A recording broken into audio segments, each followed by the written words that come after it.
उनकी कीर्ति रहे चाहते हैं वो सभी बोलेंगे गंगा ओ गंगा मैया,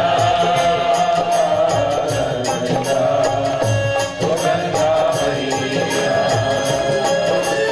ओ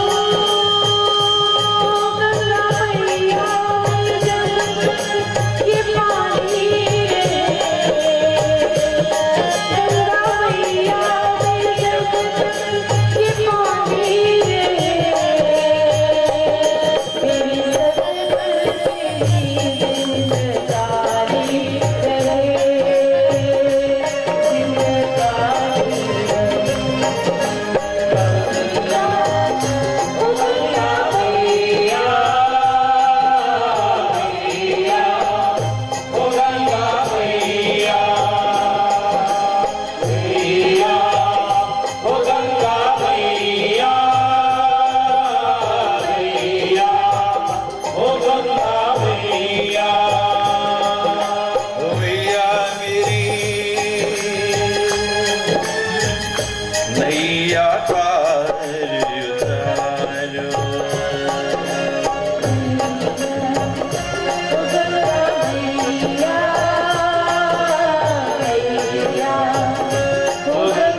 जब सागर जले दुस्तर भारी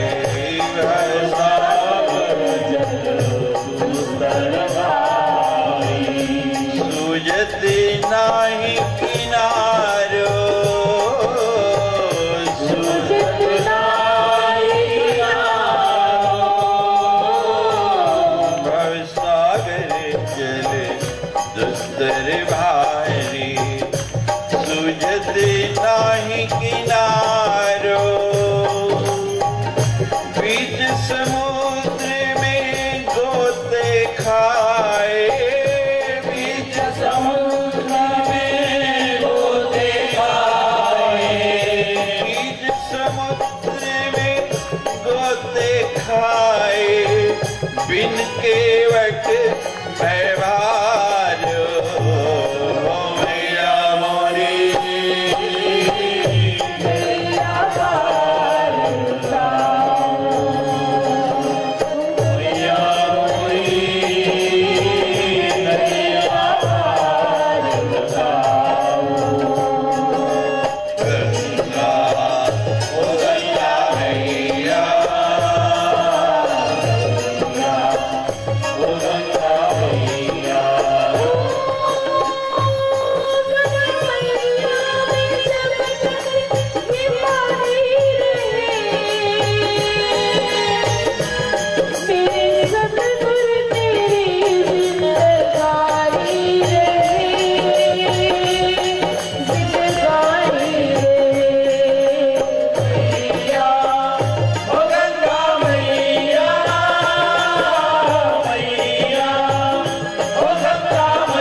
लंबी लहरें उठे पल पल में, लंबी लहरें उठे पल पल में, नहीं जल थल आधार,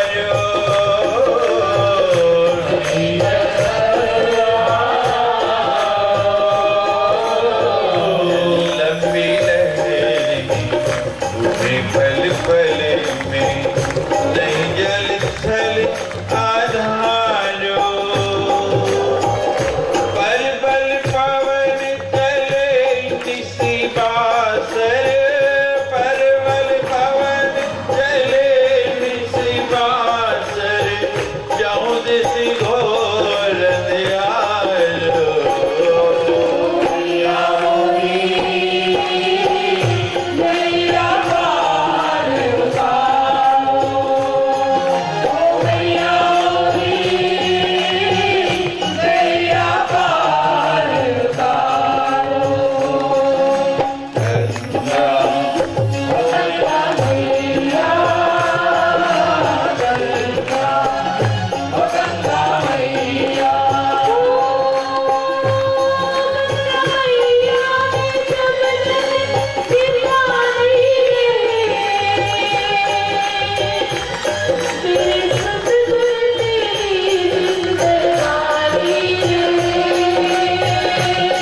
जिंदगानी रे मैया, ओ गंगा मैया, मैया, ओ गंगा मैया, स्वामी योगेश्वरानंद महाराज की मैया, ओ गंगा मैया।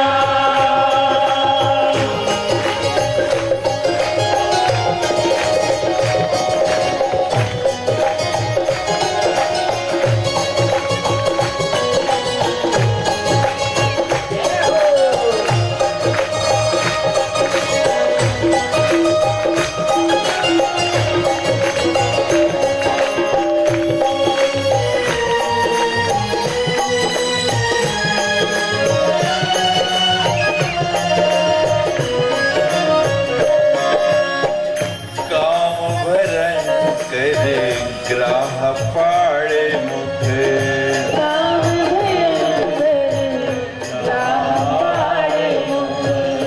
ये काम जब व्यक्ति के अंदर प्रवेश करता है, ग्राह की तरह मुख फाड़ लेता है। यही काम ऋषि के मन में संचारित हो गया। उस मत्स्य गंधा नाव खेने वाली नीच कुल की कन्या के सामने प्रणय निवेदन कर दिया। वो कन्या हाथ जोड़ के खड़ी हो गई। कुलीन शीलीन तथा श्रुतीन योतमस्त्वं किल धर्मविच अनार्थ भावं कथमागतोसि विप्रीन्द्र मां वीक्षिते मीनगन्धां मदीये शरीरे द्विजोमान्दबुद्धे शुभं किं समलोक्य पाणिं गृहीताम् समीपं समायासि कामासुरस्त्वं कथं नाभिजानासि धर्म स्वकीयम्। वो कन्या नीच जाति की ऋषि को कह रही है, कुलीन शीलीन तथा शुभ। हे ऋषि, कोई कुलशील का विचार करो। आपका कुल कितना ऊंचा, आपका शील कितना ऊंचा। मैं नीच जाति नीच कर्मों वाली। हे द्विज, आपकी इस बुद्धि को क्या हो गया? आपकी इस दिव्य बुद्धि में ये मलिनता कहां से आ गई? इस अनार्थ भाव से आप मुझे ये प्रस्ताव कैसे दे रहे? और मैं जो सारा दिन मछली मारती हूँ, मेरे शरीर में भी मछलियों के साथ रह रहे कि मछली जैसी बदबू आती है। आप मेरी से प्रणय का निवेदन कर रहे हैं। मदीय शरीरे द्विजो, शरीर से, इस गंदे शरीर से आपको संयोग करके क्या मिलेगा? मेरे समीप आप इस काम भाव से क्यों आ रहे हैं? कथम ना भी जाना से धर्म स्वकीयम, क्या आप अपने धर्म को भूल गए?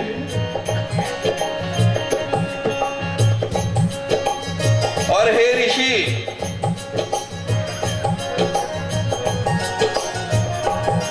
दिन का काल है, दोपहर का समय है, ऐसे में तो पशु पक्षी भी संभोग नहीं करते।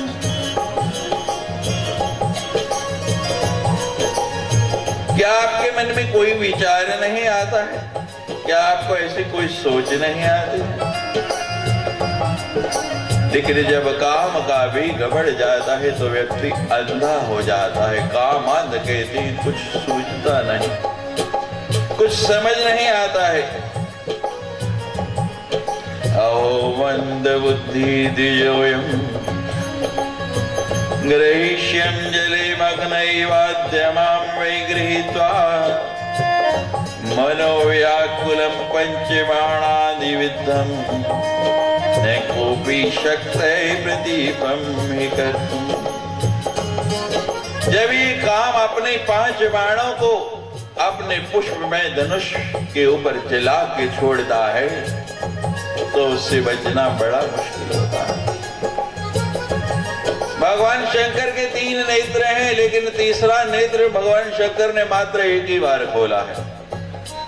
किसको भस्म करने के लिए? इस काम को। क्योंकि इन 2 नेत्रों से भगवान शंकर भी इस काम को भस्म नहीं कर पाए। ऐसा ये काम जब व्यक्ति के सिर चढ़ जाता है, आज उसी बाण से पराशर मुनि विद गए हैं।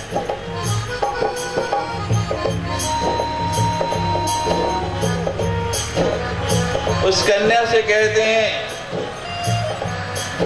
कि हे कन्या, तुझे दिन का भय है? जल लिया हाथ में, संकल्प किया, दिन में ही कोहरा छा गया, अंधकार हो गया। कहते अब तो ठीक है, तुझे कुल की चिंता है। नारी का कुल उसके पति से जाना जाता है। जब मेरे साथ तेरा संबंध हो जाएगा तो तेरा कुल स्वतः ही ऊंचा हो जाएगा। तू कहती है मैं मत्स्य गंधा हूं, मेरे शरीर से बदबू आती है। जल लेके छिड़का, ऋषि के तप का प्रभाव योजन गंदा हो गई, 1,000 कोस तक सुगंध आने लगी। बताओ और क्या चाहती है? काम भयंकर राह पाड़ मुख,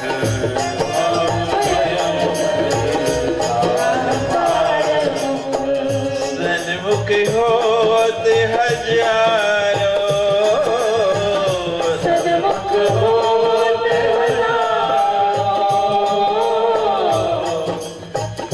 जैसे 1000 मुख वाला शेषनाग है, ऐसे ही ये काम जब डसता है तो चारों तरफ से अपने 1000 मुख बना के ऐसा घेर लेता है कि इससे बचना बड़ा कठिन है, बहुत मुश्किल है। नारद जी का प्रसंग याद है आपको? काम को विजय करके आई और कहां फंस गए? विश्व मोहिनी के चक्कर। ये काम आके कब जकड़ ले, कब पकड़ ले। नैने दीवाने अंधा मनवा, क्या जाने ये कहां ले जाएं, इनके कौन ठिकाने। नैने दीवाने अंधा मनवा, नैनों से प्रवेश करता है और मन को अंधा कर देता है। ये माया जब अपना चक्कर चलाती है, बड़ा सुंदर वेश बना के आती है, पंजरंग चुनरी ओढ़ के ठगनी छम छम नाचे माया। ये 5 रंग की इतनी सुंदर चुनरी ओढ़ के आती है कि हर व्यक्ति इसमें फंस जाता है। इसने बचना पड़ा। वो पत्ते की तरह कांप रही, हाथ जोड़ रही। महाराज थोड़ा विचार कीजिए, थोड़ा सोचिए। अहो मंद बुद्धि द्विजोऽयं गृहीष्यन् जले मग्ने व्याजां च गृहीत्वा मनोव्याकुलं पंचबाणातिविद्धम् न कोऽपि शक्तः प्रतीपमे कृतम्। कहने लगे क्षीणो सुंदरी पुत्रस्ते विष्णुवंशे संभवास्यते। के सुंदरी, मेरे संयोग से जो बालक, जो संतान होगी, वो बड़ी दिव्य संतान होगी, तीनों लोकों में उसका नाम होगा। कन्या कहती महाराज आप तो अपना कार्य करके चले जाएंगे, लेकिन मेरा क्या होगा? कुंवारी कन्या के यहाँ अगर संतान हो जाए तो तीनों लोकों में उसकी बड़ी अपकीर्ति होती है, बड़ा अपयश होता है। ऋषि कहने लगे कोई जान भी नहीं पाएगा, कोई समझ भी नहीं पाएगा। क्या करते? समर्पण कर दिया।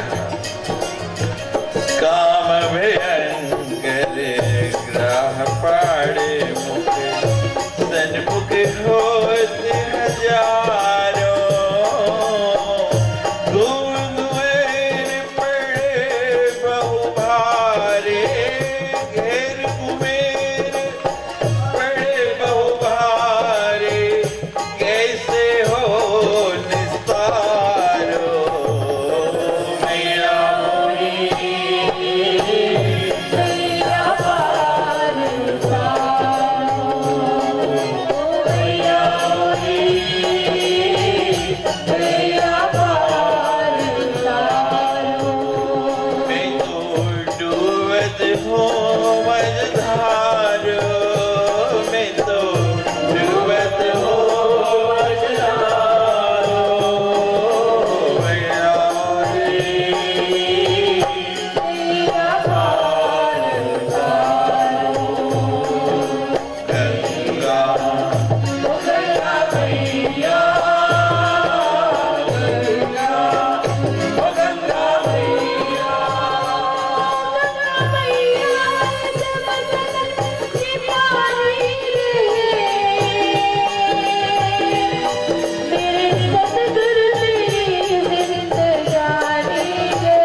पैर में जोड़ी डाले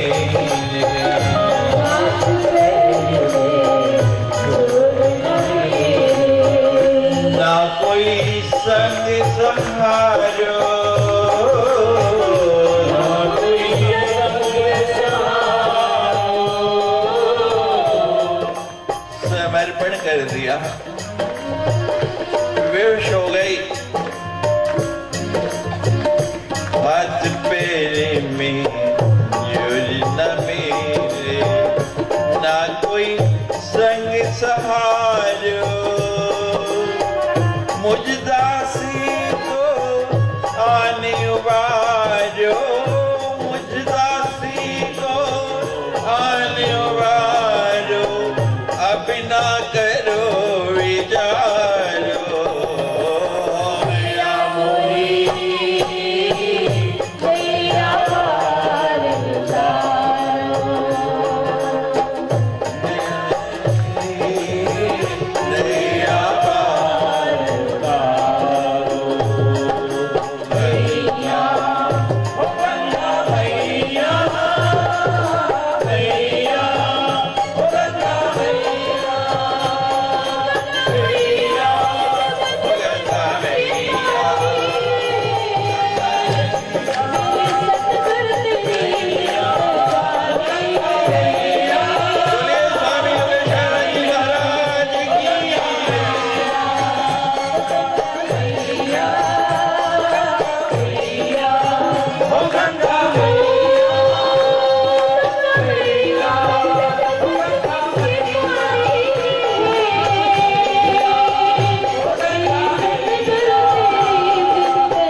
शास्त्राश्च प्राप्तं ज्ञात्वा कैलोर्युगम्।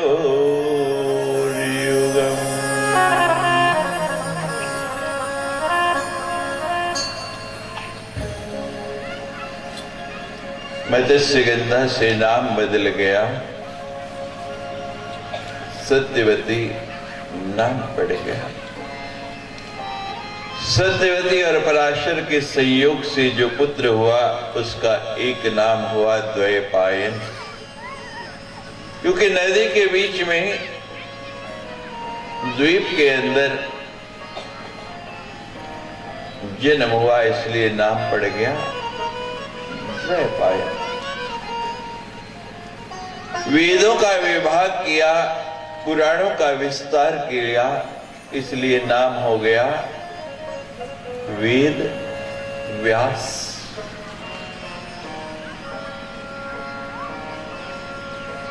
लोग कहते हैं हमारे ऐसे ऐसे ऋषि हुए। ऋषियों की बुद्धि ऐसी विकृत हो गई, हर बात की गहराई में जाइए, हर बात को समझिए। ऋषि का मन विकार ग्रसित नहीं हुआ, ऋषि लोक कल्याण चाहते हैं। यहां लिखा है चकार वेद शास्त्रश्च प्राप्तम ज्ञात्वा कलर्युगम। इस कली के अंदर आप ये सारे पुराण कहां से पढ़ पाते, वेदों को कहां से सुन पाते अगर वेद व्यास नहीं होते। और बिना ऐसे दिव्य ऋषि के संयोग के ऐसी संतान, ऐसा पुत्र उत्पन्न हो नहीं सकता था। ऋषि ने लोक कल्याण की भावना से इसको स्वीकार कर लिया, अपने ऊपर दोष लेके समाज को इतना दिव्य रत्न दे दिया। अब दूसरा भाव देखिए,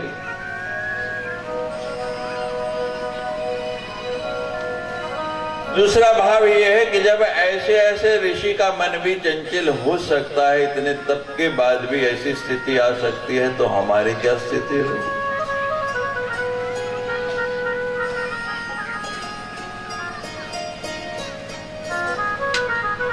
कारें खो जाती हैं, चोरी हो जाते हैं,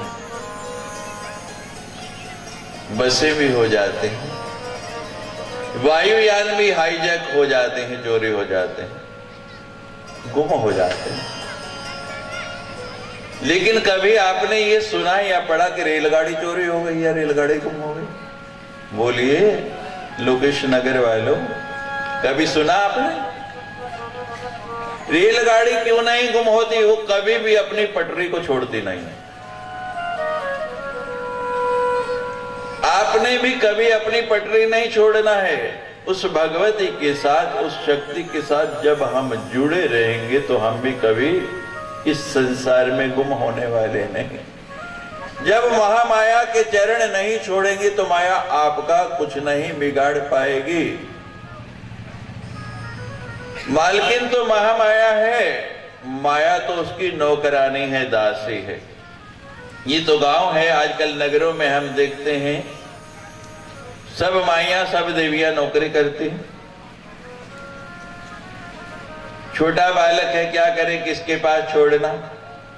जिनके घर में तो सास है और सास भी अनुकूल है, बच्चे को संभाल ले, वो तो उसके पास छोड़ देते हैं। और जिनकी अनुकूल नहीं हो, क्या करे, फिर घर में आया रखनी पड़ती है, गवर्नेंस जिसको कहते हैं। यहाँ पता नहीं क्या बोलते हैं आया को, मराठी में आप अपने आप समझ लीजिए। अब वो बच्चा सारा दिन उस आया की गोद में खेलता है ना, लेकिन शाम को जब अपनी ड्यूटी खत्म करके माँ आ जाती है तो उस आया की गोद में रहता है या माँ की गोद में जाता है? बोलिए, एकदम उस आया को छोड़ देगा। तो ये जो माया है ये तो आया है, और महामाया, ये आप महामाया से जुड़ गए, इसको छोड़ना नहीं। जैसे रेलगाड़ी अपनी पटरी छोड़ती नहीं, तो आप संसार की माया में कभी भ्रमित नहीं होंगे, कभी गुम नहीं होंगे। लेकिन जहां छोड़ा तो कार की तरह, वायुयान की तरह कोई ना कोई विकार चुरा के ले जाएगा आपको। अपने तल को नहीं छोड़ना। नारियल जब तक तल के साथ जुड़ा है उसको अलग करना बड़ा कठिन होता है, खुरच खुरच के करना पड़ता है।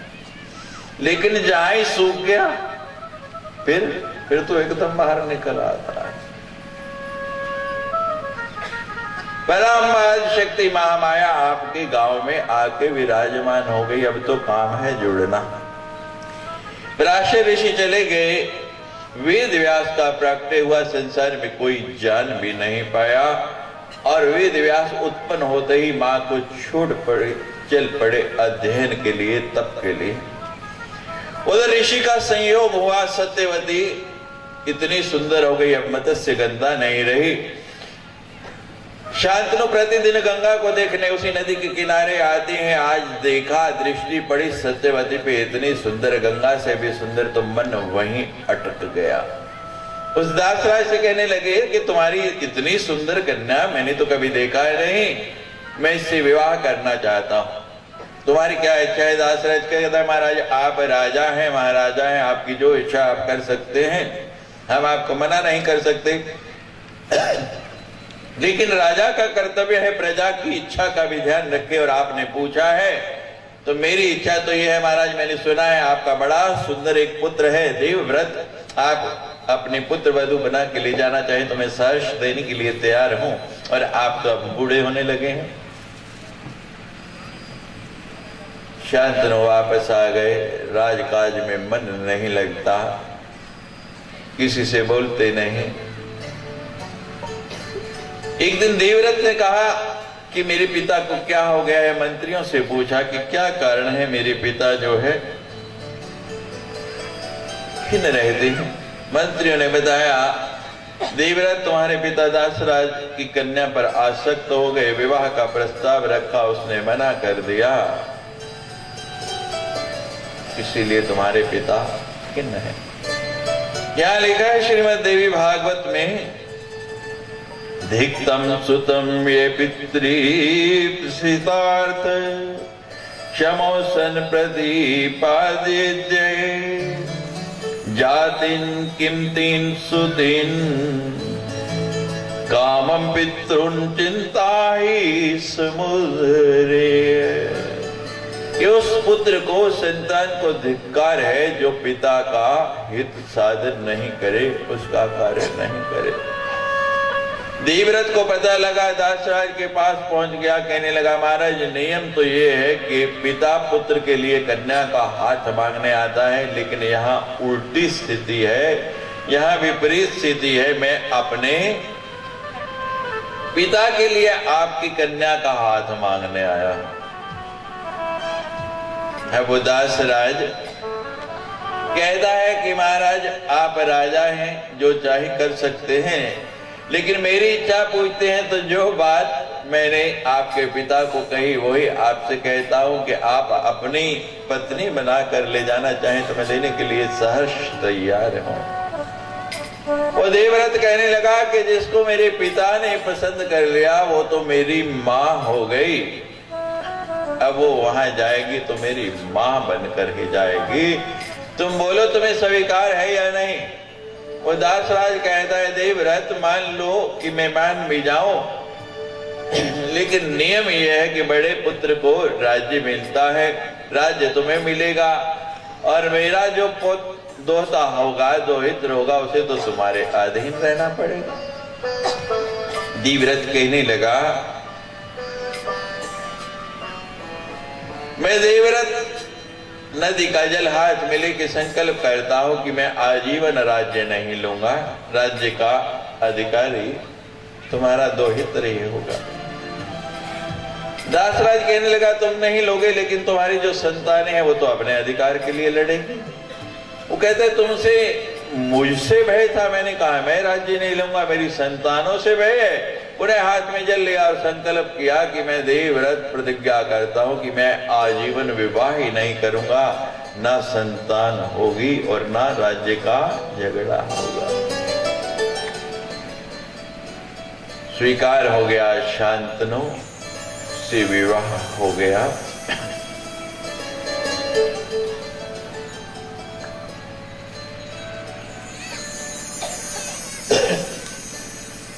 नाम पड़ गया भीष्म पितामह।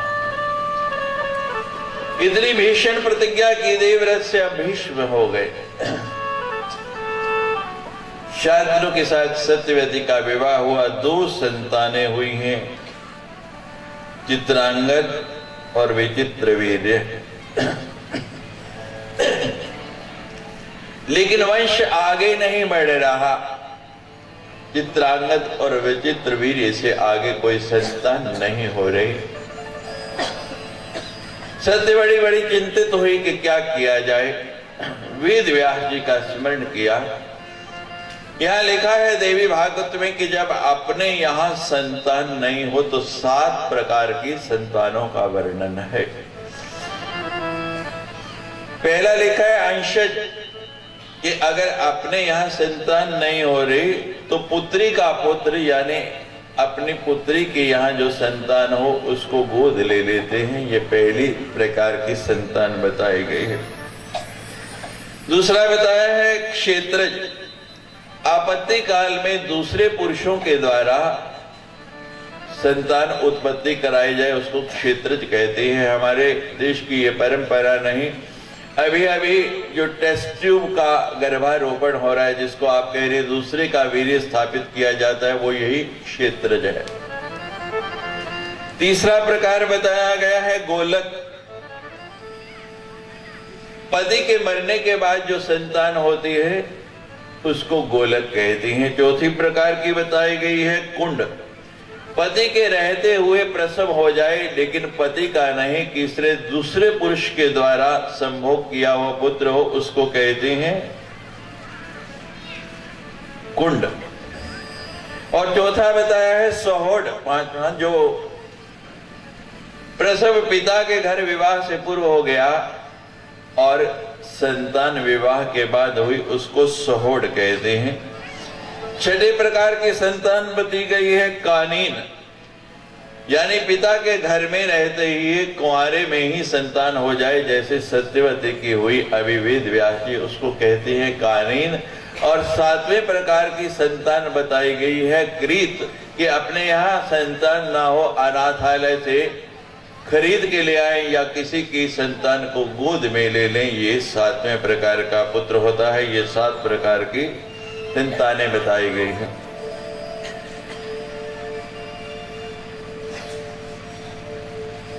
अब वेद व्यास जी का स्मरण किया। वेद व्यास जी को बुलाया गया कि वंश को आगे बढ़ाना है, कैसे वंश आगे बढ़े। तो पहले जब भेजा, नेत्रों पर पट्टी बांध के गई। व्यास जी का इतना तेज था कि सहन नहीं कर पाई, नेत्रों को बंद किया हुआ था, इसलिए जो संतान हुई अंधी संतान हुई, नाम पड़ा धृतराष्ट्र। दूसरी को भेजा तो वो पूरे शरीर के ऊपर चंदन का लेप करके गई। उससे जो संतान हुई वो पीलिया रोग से, पांडु रोग से ग्रसित संतान हुई, उसका नाम पड़ा पांडु। तीसरी बार दासी को भेजा गया भगवान वेद व्यास के पास। दासी निर्लज्ज होकर गई, उससे महात्मा विदुर का जन्म हुआ।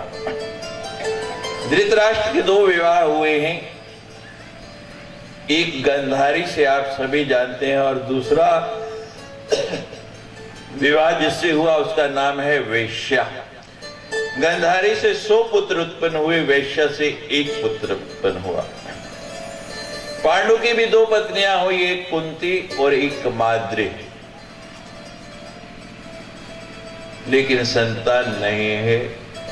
पांडु को श्राप है कि पत्नी के पास जाएंगे तो उसी समय मरण हो जाएगा। संतान कैसे हो, वंश आगे कैसे बढ़े। कुंती सूर्य की आराधना करती थी, जैसे आपने पहले दिन सत्राजित की कथा सुनी कि सत्राजित सूर्य की आराधना करते थे, उसी प्रकार कुंती भी सूर्य की आराधना करते थे। मैंने आपको बताया कि हमारे 33 करोड़ देवी देवताओं में मात्र एक सूर्य देव हैं जो प्रतिदिन आके आपको दर्शन देते हैं और हर व्यक्ति को पर मांगते हैं क्या आपसे? मात्र एक जल का लोटा चढ़ा दो। लेकिन आजकल सूर्योदय से पहले उठता कौन है?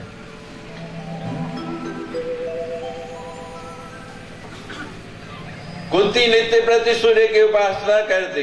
हमारे यहाँ लिखा है मंत्राधीनाश्च देवता, देवता मंत्र के अधीन है। कुंती को वरदान दिया सूर्य देव ने, कर्ण जैसा पुत्र उत्पन्न हुआ। कुंती ने उस मंत्र के प्रभाव से देवताओं का आह्वान किया। सबसे पहले धर्म को बुलाया। धर्म के तेज से जो पुत्र उत्पन्न हुआ उसका नाम रखा गया युधिष्ठिर। इंद्र को बुलाया। उसके तेज से जो पुत्र उत्पन्न हुआ उसका नाम पड़ा अर्जुन। वायुदेव के द्वारा जो पुत्र हुआ उसका नाम पड़ा भीम। 3 संतानें हुई। अब माद्री देखती है, बहन तुम्हारी तो संतानें हो गई, मुझ पर भी कृपा करो। तो दोनों अश्विनी कुमारों का ध्यान किया तो माद्री के 2 पुत्र उनके द्वारा हुए, नकुल और सहदेव। धृतराष्ट्र की जो संतानें हुई वो कौरव कहलाई। पांडु की जो संतानें हुई वो पांडव कहलाई। वंश आगे बढ़ने लगा। इसी पांडव वंश के परीक्षित श्रीमद् भागवत का श्रवण कर रहे हैं और यहां जन्मेजय उसी परीक्षित के पुत्र श्रीमद् देवी भागवत का श्रवण कर रहे हैं। बड़ा सुंदर ये वंशानुकीर्तन है। हमारे यहाँ वंश का वर्णन किया जाता है कि जो कथा का श्रवण कर रहा है उनका वंश क्या है। परीक्षित को श्राप मिला और श्रीमद् भागवत का श्रवण प्रारंभ कर दिया परीक्षित ने।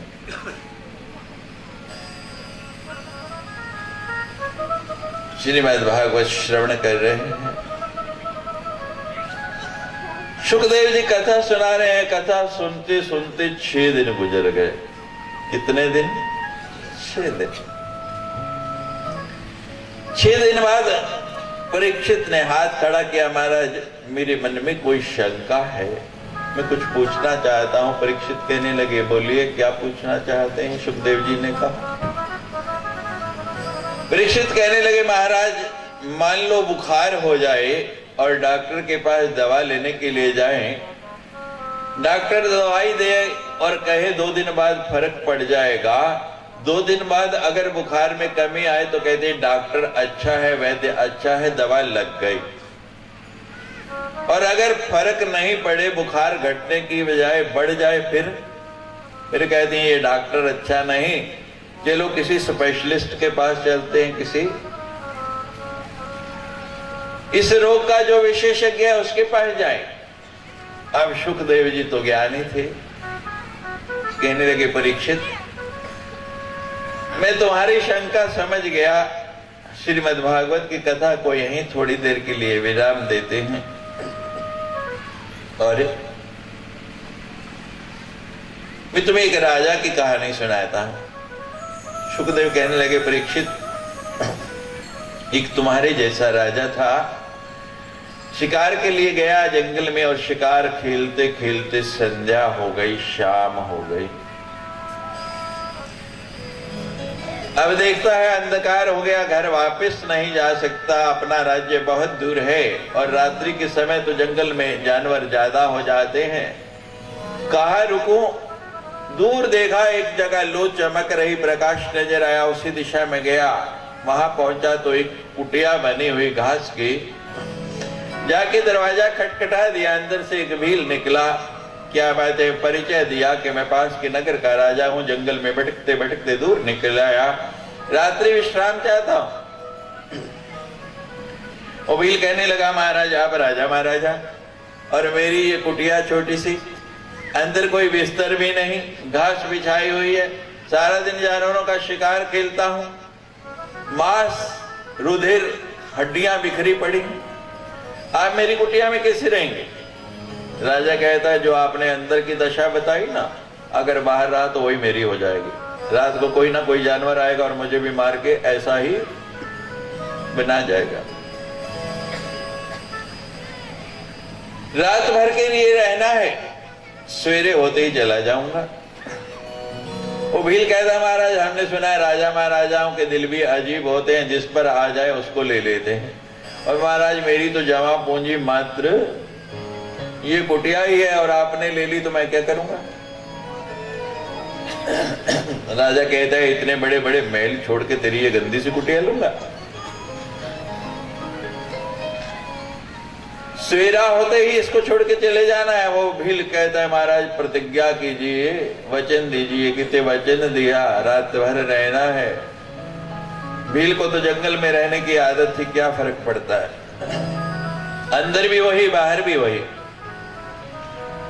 तो महाराज राजा अंदर भील बाहर, धीरे धीरे रात बीती, प्रातः काल हुआ। उसने दरवाजा खटखटाया, उठो दरवाजा खोलो।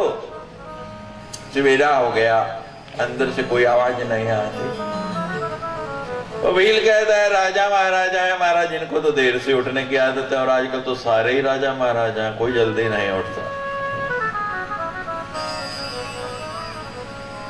पता नहीं गांव की क्या दशा है, शहरों में तो महाराज हर एक के घर में एक घुस आया है दैत्य। रात को 12-1 बजे तक उसकी पूजा करते रहते हैं। जब देर से सोएंगे तो सवेरे उठेंगे भी देर से, जल्दी कैसे उठेंगे। और जो उसमें देखते हैं वही घरों में करते हैं। अच्छे अच्छे घर हमने देखे बर्बाद हो गए उसको देख देख के। देखना बुरा नहीं, लेकिन वो देखो जो उसमें अच्छा है वो तो कोई देखता नहीं। सास बहू के झगड़े, लड़ाइयां, और फिर वही घर में करते हैं।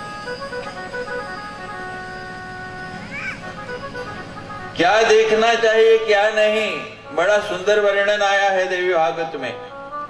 सब कुछ सुना नहीं पाऊंगा एक बार में।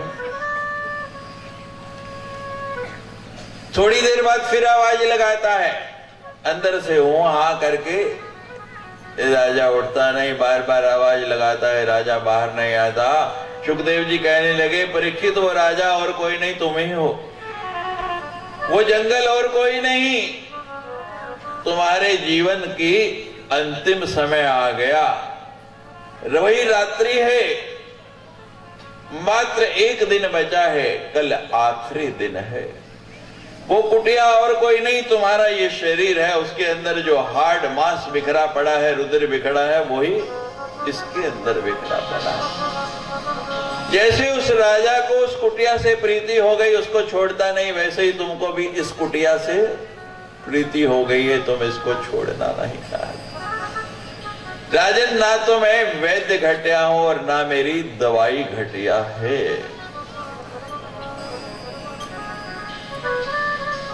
लुकमान नाम के एक हकीम हुए हैं, अगर आपने नाम सुना हो किसी ने, बहुत ही माने हुए हकीम हुए। एक बार महाराज घटना घट गई, उस लुकमान के बेटे को अजीर्ण हो गया, पेट खराब हो गया। सब उपचार कर लिए, सब दवाइयां दे ली, लेकिन वो पुत्र ठीक नहीं हुआ, प्राण दे दिए।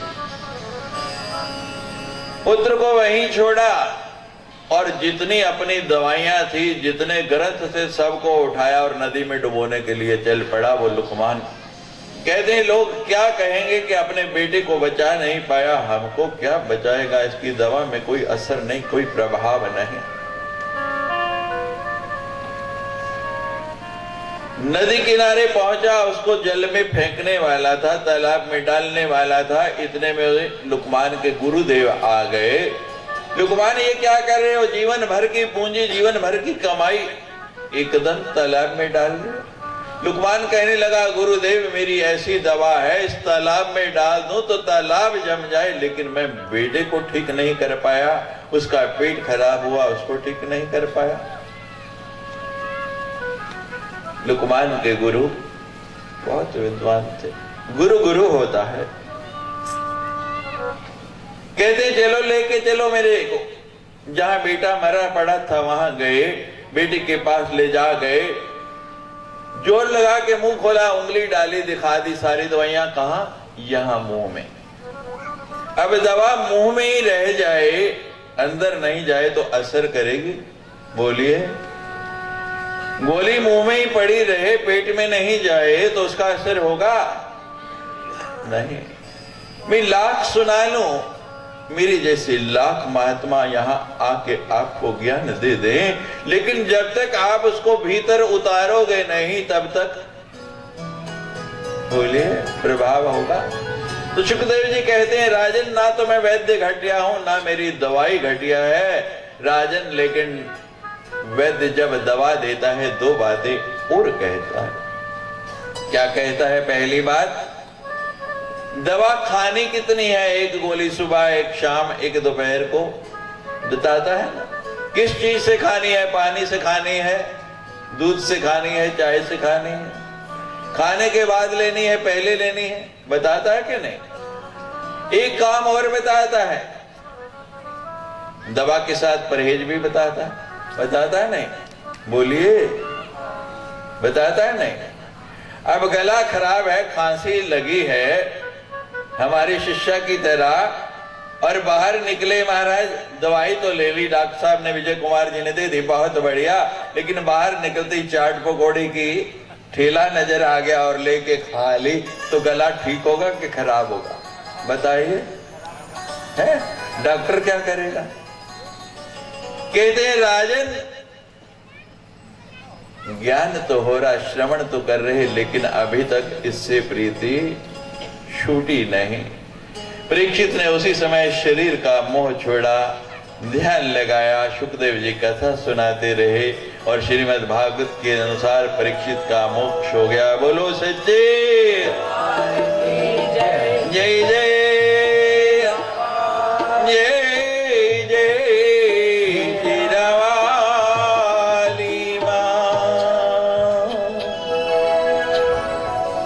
ये शक्ति क्या है? इस शक्ति का स्वरूप क्या है? इसका प्रभाव क्या है? ये तभी समझ में आता है जब अपने ऊपर गुजरते हैं। कश्मीर प्रदेश के अंदर शास्त्रार्थ होना और विषय है शक्ति का खंडन। हमारे आदि गुरु शंकराचार्य शैव थे। बड़े बड़े विद्वानों को कश्मीर में बुलाया गया और वहां शास्त्रार्थ होना है कि ये शक्ति क्या वस्तु है या नहीं। शक्ति का खंडन करने के लिए सब इकट्ठे हुए। मां भगवती जगदम्बा का पावन प्रदेश है, और भगवती ने ऐसी रचना रची कि जिस दिन शास्त्रार्थ होना है उससे ठीक एक दिन पहले आदिगुरु शंकराचार्य को अजीर्ण हो गया, पेट खराब हो गया, पेचिश लग गई। बड़े बड़े वैद्य बुलाए गए, महाराज दवाई दी, लेकिन पेचिश ठीक नहीं होती, और ऐसा हुआ वन वे ट्रैफिक शुरू हो गया। इधर शौच के लिए होके आए, अभी वापस पहुंचे, पेट में फिर गुड़गुड़ शुरू हो जाए, फिर भागे। अब आज का जमाना तो है नहीं कि अटैच बाथरूम है, उस समय तो बाहर जंगल में जाना पड़ता था।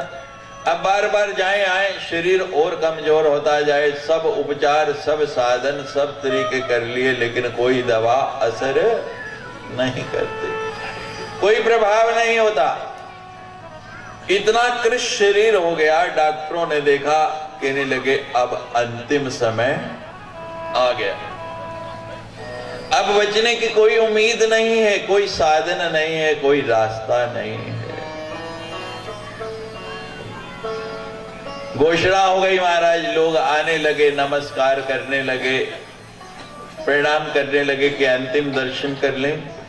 और डॉक्टरों ने मना किया है कि अगर एक भी दाना अन्न का पेट में गया, उसी समय प्राण निकल जाएंगे, इसलिए कुछ खाने को देना नहीं।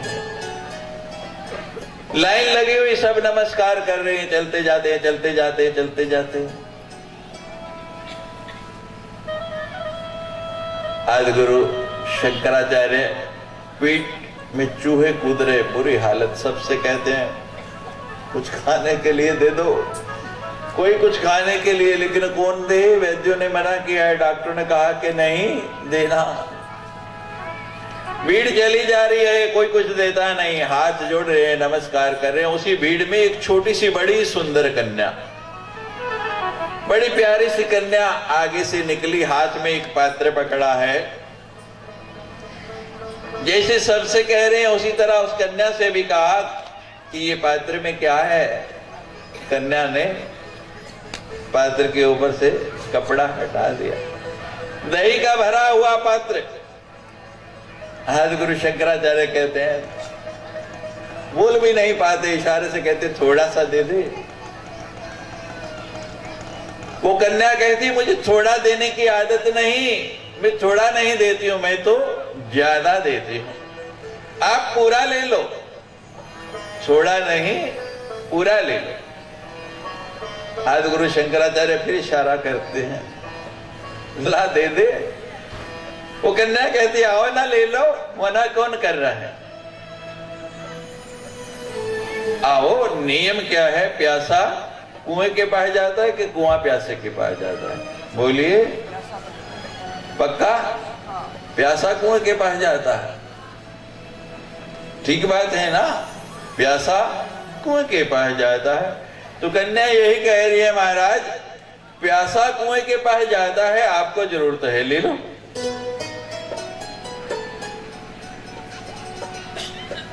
आप कुएं, हम प्यासे, तभी हम आपके पास आए। ठीक है ना? बोलिए, आपने स्वयं ही कहा है कि प्यासा कुएं के पास जाता है। आपको कथा सुनने की प्यास हो या ना हो, लेकिन हमको कथा सुनाने की प्यास सदा रहती है। इसलिए हम तो कहीं भी कोई बुलाए, गांव हो जंगल हो, वहां जाने के लिए तैयार रहते हैं। वो कन्या कहती है, महाराज नियम यही है कि प्यासा कुएं के पास जाता है, आप आओ ले लो, मैं मना कब कर रही? तो बोल तो सकते नहीं। आज शंकराचार्य कहते मैं आ नहीं सकता। वो कन्या कहती है, क्यों नहीं आ सकते? अच्छे भले इतने, आओ ले लो। आज गुरु शंकराचार्य कहते हैं, मेरे शरीर में शक्ति नहीं। किस लिए गए हैं? शक्ति का खंडन करने। और यहाँ क्या कर रहे हैं? अनुमोदन कर रहे हैं, मंडन कर रहे हैं। कहते हैं मेरे शरीर में शक्ति नहीं। और जब इतनी बात कही कि मेरे शरीर में शक्ति नहीं, उस कन्या की जगह साक्षात अष्टभुजी मां भगवती शेर पर सवार होकर सामने खड़ी हो गई। और वही आदि गुरु शंकराचार्य, जिनका विद्वानों में कोई सानी नहीं है, जिन्होंने इतने सुंदर सुंदर ग्रंथ रचे हैं। कथा के अंत में प्रतिदिन आप सुनते हैं, उन्होंने ये क्षमापन सूत्र कहा, न मंत्रम न यंत्रम तद पिचे न जाने स्तुति महो।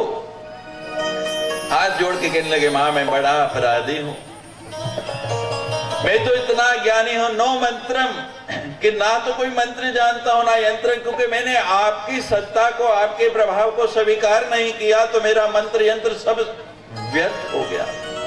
और मां मैं तो इतना नालायक हूं, मैंने जो कार्य किया है कि मैं आपका खंडन करने चला था, अब आपकी स्तुति कैसे करूं? मुझे तो ये भी नहीं पता। निचावानम ध्यानम तत्पिची ने जाने स्तुति कथा। आपका आवाहन कैसे किया जाता है, आपको बुलाया कैसे जाता है, मां कैसे बोला जाता है? मेरा ये मुख तो इस लायक भी नहीं कि मैं मुख से मां बोल के आपको बुलाऊं। आपका आवाहन कैसे करूं? बड़ी सुंदर स्तोत्र रचना की, लेकिन मां परम जाने माता तदनुसरणम क्लेश हरणम। लेकिन मां मुझे एक बात अब समझ में आ गई है, मैं एक बात समझ में आ गया हूं, जान गया हूं कि मां आपके पद चिन्हों पर चलना, आपका अनुसरण करना, यही सारा कल्याण करने वाला है। इसी से पूर्ण कल्याण होगा। और मां पराम्बा अंत में बड़ा सुंदर लिखते हैं, मस्मै पाप की नास्ति पाप अग्नि तत्समाना है। हे मां मेरी जैसा तो पापी कोई हो ही नहीं सकता जिसने आपकी सत्ता को स्वीकारा नहीं। पाप अग्नि तत्समा नहीं, लेकिन मां पापों को भस्म करने वाला आप जैसा भी दूसरा कोई नहीं है। पापों को भस्म करने में आपके समान दक्ष भी कोई नहीं। मां, मैंने तो सुना है कपुत्रो जायत क्वचिदपि कुमाता न भवति। पुत्र तो कपूत होते ही हैं, लेकिन मां कभी कुमाता नहीं होती। एवं ज्ञात्वा महादेवी यथा योग्यम तथा गुरु, इस बात को जानते हुए मां, आप मुझे दंड देना चाहे तो भी स्वीकार है और क्षमा करना चाहे तो भी स्वीकार है। जय जय।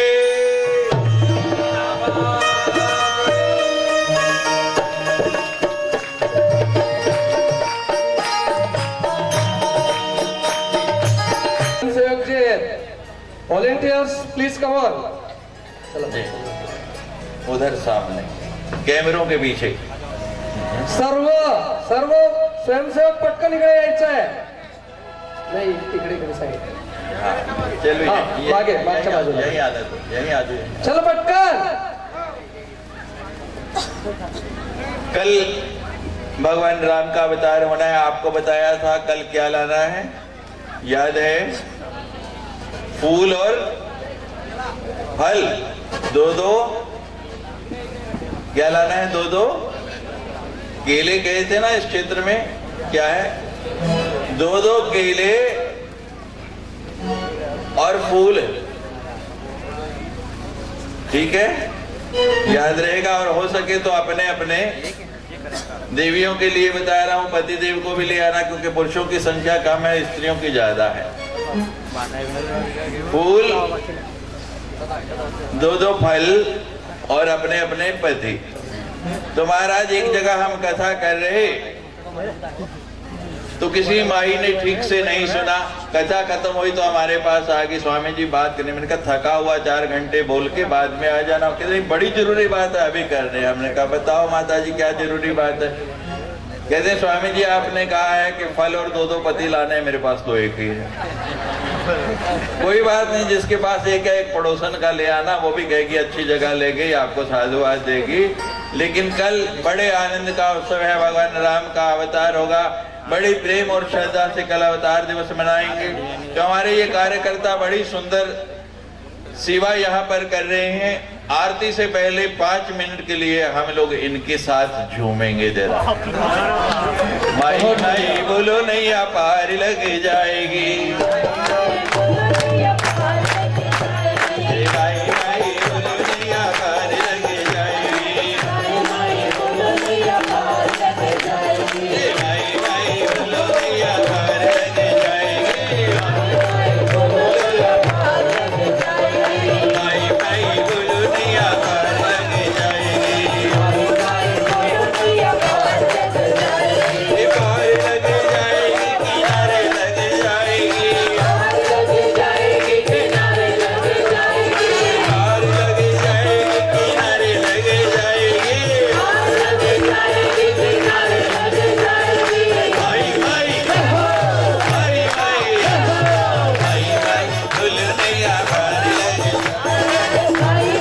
बोलो नैया पार लग जाएगी, माई माई बोलो नैया पार लग जाएगी, माई माई बोलो नैया पार लग जाएगी, माई माई बोलो नैया पार लग जाएगी। दोनों हाथ ऊपर करके चढ़ा लीजिए। तो अपनी नैया को पार लगवाना चाहता है, दोनों हाथ। माई माई बोलो नैया पार लग जाएगी, पार लग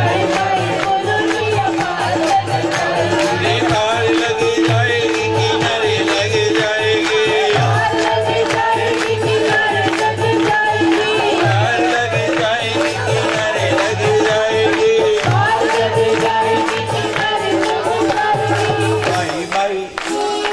माई माई किसी की वजह, माई माई माई बोलो, माई माई बोलो नैया पार लग जाएगी, माई माई बोलो नैया पार लग जाएगी, पार लग जाएगी, माई माई बोलो नैया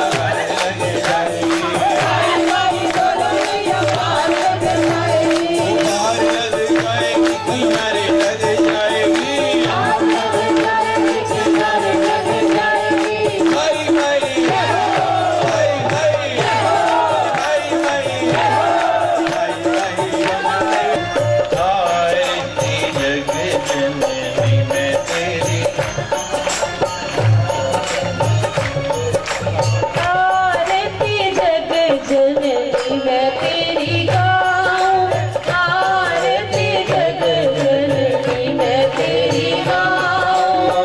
तुम बिन कौन सुने वरदानी, तुम बिन कौन सुने वरदानी। किसको जागर विनय सुनाओ, आरती जग जननी मैं तेरी गाऊं।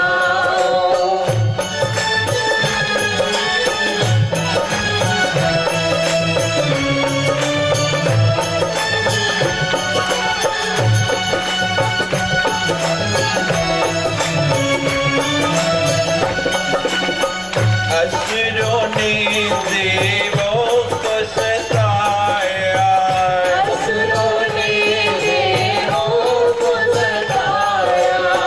तुमने रूप धरा महामाया। तुमने रूप धरा महामाया। उसी रूप का मैं दर्शन जाओ, आरती जग जननी मैं तेरी गाऊं।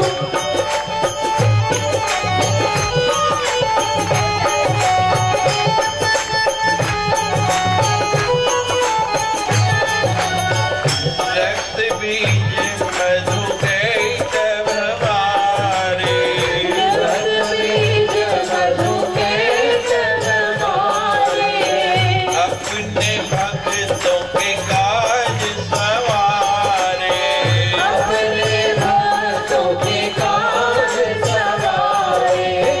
मैं भी तेरा दास कहा, आरती जग जननी मैं तेरी गाऊं, आरती शेरा वाली मैया तेरी गाऊं।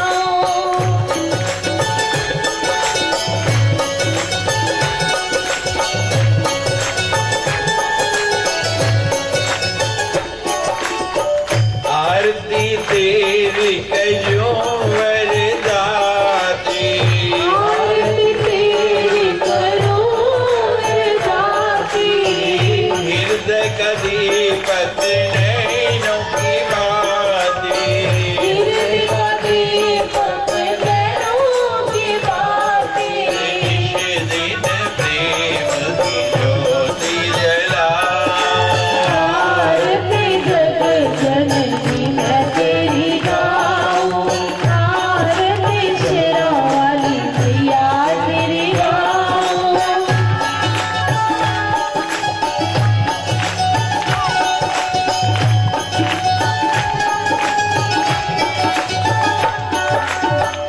जानो भगत तुम्हारा यश गाया। ज्ञान भगत तुम्हारा यश गाया। जिस ध्याया माता पल पाया। जिस ध्याया माता फल पाया। मैं भी तेरा दास कहा, आरती जग जननी मैं तेरी गाऊं, आरती जग वाली मैया तेरी गाऊं।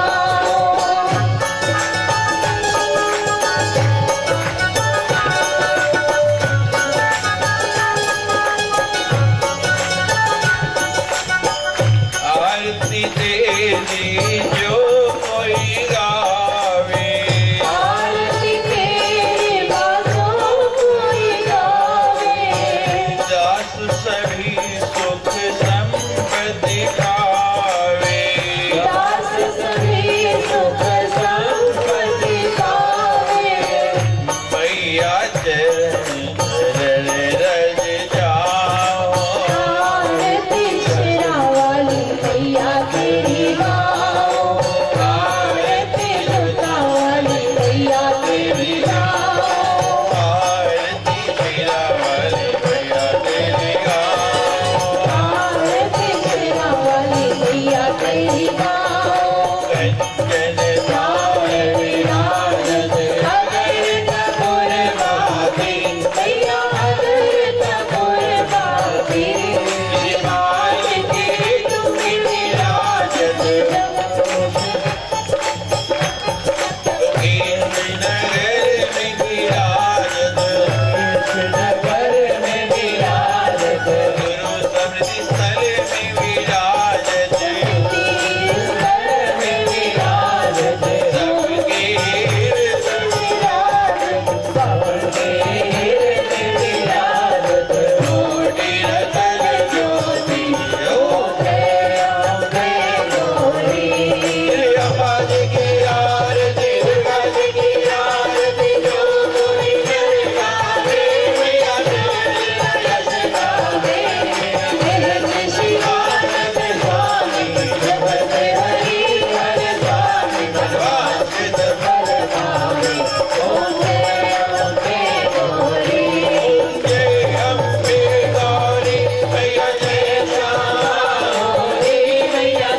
शिवाय नमः शिवाय